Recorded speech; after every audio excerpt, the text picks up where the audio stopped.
Maria descobriu que estava com hanseníase, ficou com medo de ser internada. Eles quiseram, mas eu não quis. Eu não quis de jeito nenhum. Continuei trabalhando, nunca deixei de trabalhar, né? E ninguém na firma descobriu. Porque eu falei, era só eu, né? Para sustentar a família, ainda tinha que pagar aluguel.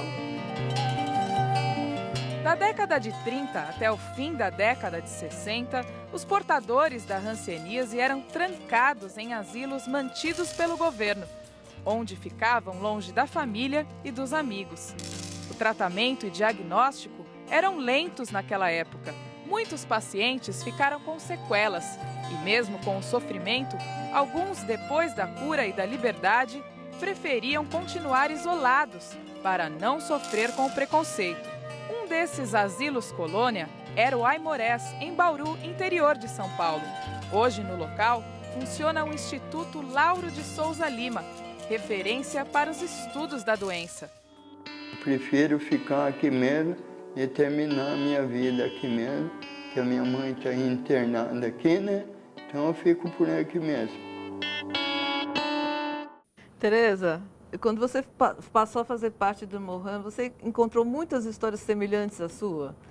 Eu não fazia a mínima ideia, aliás, eu não fazia a mínima ideia nem do que era hanseníase, apesar de ser filha de pacientes de hanseníase. Então eu comecei a descobrir o que era a hanseníase, como tinha sido, eu fui atrás, fui pesquisar. Quando nós começamos a questão dos filhos, aí nós começamos a fazer algumas oficinas pelo Brasil e eu comecei a ouvir as histórias desses meus irmãos de causa, que eu chamo hoje, dessas histórias que eles viveram nos preventórios, que eu, como saí com 4 meses, acabei não vivendo. Tenho na minha memória afetiva, vamos dizer, mas eu não vivi dentro dos preventórios. Suas irmãs, as irmãs que você descobriu depois, aquilo me chocou, tiveram. Exatamente, me chocou muito, porque nos prontuários das duas tinha assim, muito entra e sai. Ficar com 9, 10 anos, ia para casa de uma pessoa, aí a pessoa devolvia, aí dali a pouco, no mês seguinte, ia para casa de outra, devolvia. A segunda irmã que eu reencontrei, um mês depois da primeira, a pessoa que está com ela até hoje disse assim para mim, olha, você não se preocupa, tá, Tereza, porque aqui ela é tratada como filha, tá? E a minha mãe só foi buscar lá no preventório porque estavam dizendo que estavam dando crianças como se dá banana na rua. Nossa. Então, e ela realmente, ela nunca foi da família, ela foi sempre tratada como faxineira, como empregada doméstica. Eu fui uma pessoa privilegiada nesse aspecto porque eu fui adotada efetivamente. Sim. Mas as minhas irmãs não tiveram essa sorte. Uma ficou sozinha, vivendo sozinha. E a outra foi para uma família para ser empregada.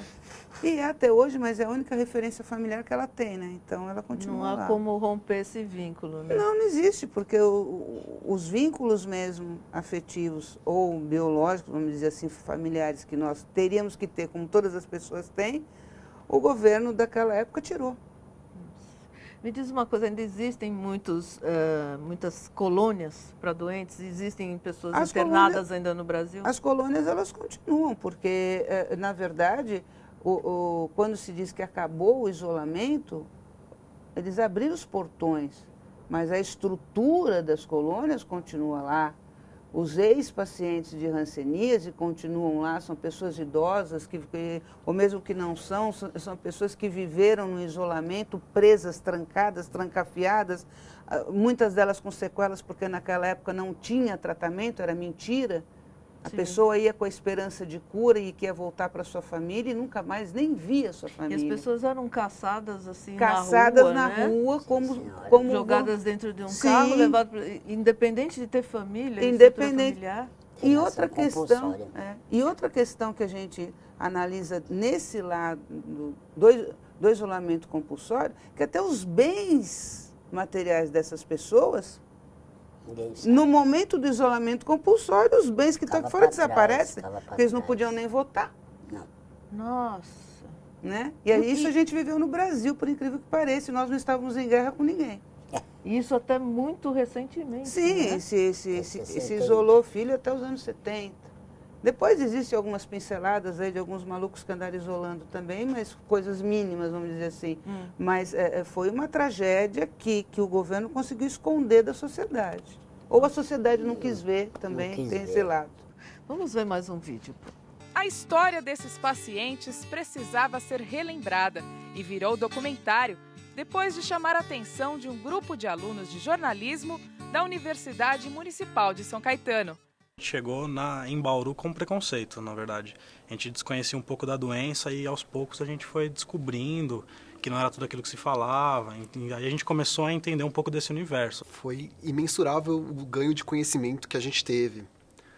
Tanto na parte técnica da coisa, que a gente aprendeu muito por fazer o documentário, e também na parte social. A gente passou a ver muitas coisas com outros olhos. A coisa que mais chama até a atenção é que eles não esticam a mão para te cumprimentar, eles não buscam o contato com você.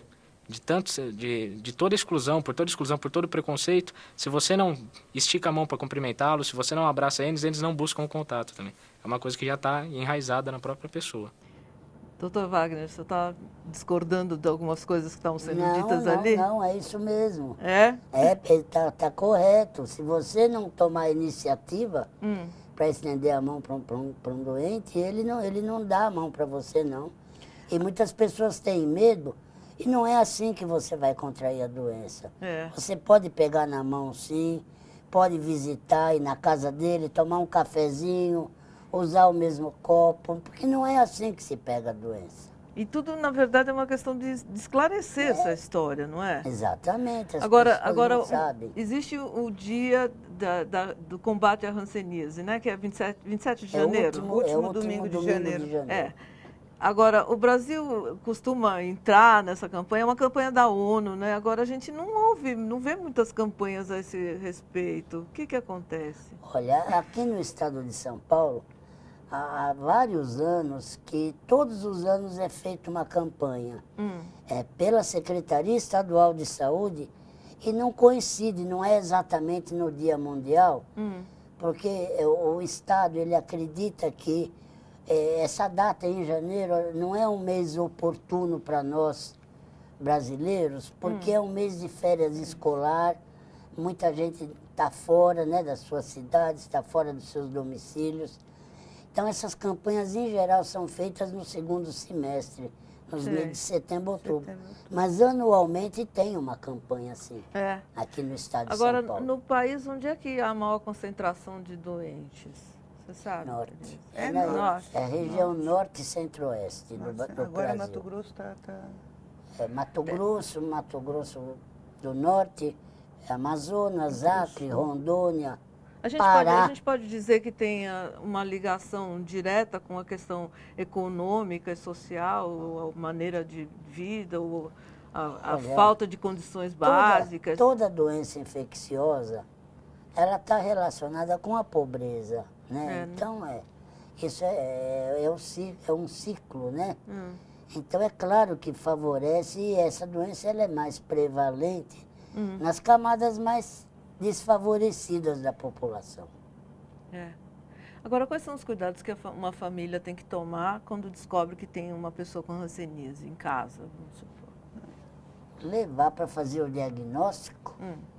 E não se assustar. Não se assustar e entender que hoje essa é uma doença totalmente curável, que basta tomar os medicamentos, o doente não tem mais risco nenhum de transmissão da doença. Quanto mais cedo ele for diagnosticado, melhor vai ser para ele, para os familiares dele. Então, hoje não tem a menor razão de ser o preconceito, o medo, a rejeição. Né? Esses fatos que a gente já relatou aqui anteriormente, hoje são páginas viradas na história do controle dessa doença. Se a pessoa começar a tomar os remédios assim que descobrir, qual é o tempo provável de cura? Olha, a medicina hoje anuncia que depois da primeira dose de medicamento, mais de 90% dos bacilos são mortos. E que no final do primeiro mês de tratamento, o doente já não transmite mais a doença. Nossa, isso é uma boa notícia. E veja, e não são todos os doentes que transmitem a doença. A hanseníase é uma doença que ela se manifesta inicialmente daquela forma da manchinha que eu mostrei, Sim. que é uma forma que não é transmissível. Sim. Quando ela evolui para uma mancha já avermelhada, que é aquela outra que eu mostrei, nós chamamos de tuberculoide, também não é transmissível. Ela só é transmissível numa terceira forma, que se chama virchoviana, que são naquelas pessoas que não têm capacidade nenhuma de defesa contra esse bacilo. Sim. E é importante as pessoas saberem que 90% da população, aproximadamente, tem resistência natural contra esse bacilo. Mesmo que se encontrar com ele, não vai adoecer. Isso acontece com a maioria das pessoas. Isso é um fato conhecido hoje. E precisa ser mais divulgado. Oswaldinho, é com você. E agora? O que você Agora toca? vou fazer a cura disso. Você vai fazer a cura? É, vai. Com música.